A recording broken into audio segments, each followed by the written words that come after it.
بسم الله الرحمن الرحيم. قصيدة تحكي قصة طالب دخل في مطعم ووجد أستاذه الذي درسه يعمل طاهيا في المطعم.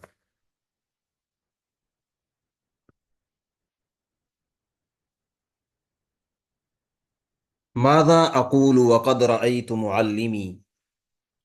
ماذا أقول وقد رأيت معلمي في مطعم الخضراء يعمل طاهيا؟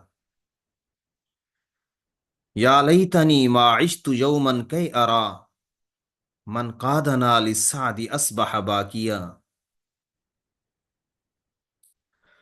لما رآني غض عني طرفه كي لا أكلمه وأصبح لاهيا.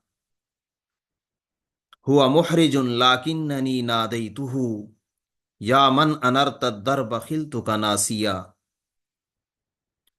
فأجاب مبتسما ويمسح كفه أهلا بسامي مثل اسمك ساميا. إن كنت تسأل عن وجودي ها هنا فالوضع أصبح بالإجابة كافيا. قطع الرواتب يا بني وحالنا قد زاد سوءا بعد سوء خافيا. الجوع يسكن بيت كل معلم والبوس درسا في المدارس ساريا. إن لمتني عما فعلت مصارحا فإليك أطرح يا بني سؤاليا.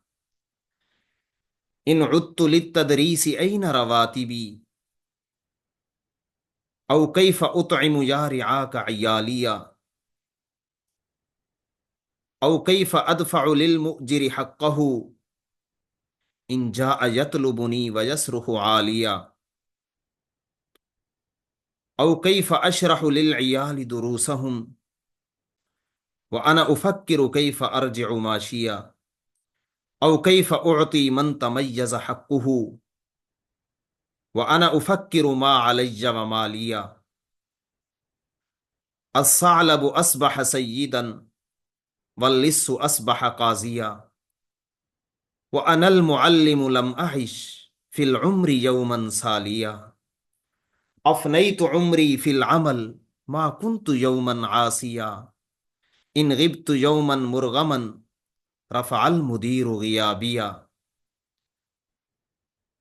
وموجهي إن زارني ما كان يوما راضيا.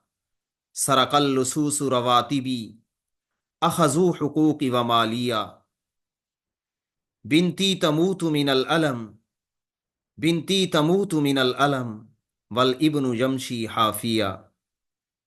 من أجل أطفالي أبيع عيني وقلبي راضيا. يا من ستقرأ قصتي أرسل إلي الشارية. فالعلم أصبح هين والجهل أصبح عاليا. من ذا يلوم معلما إن صار يعمل شاقيا أو عاملا في ورشة أو في المطاعم طاهيا أو إن رآه بمسجد مدا يديه وباكيا.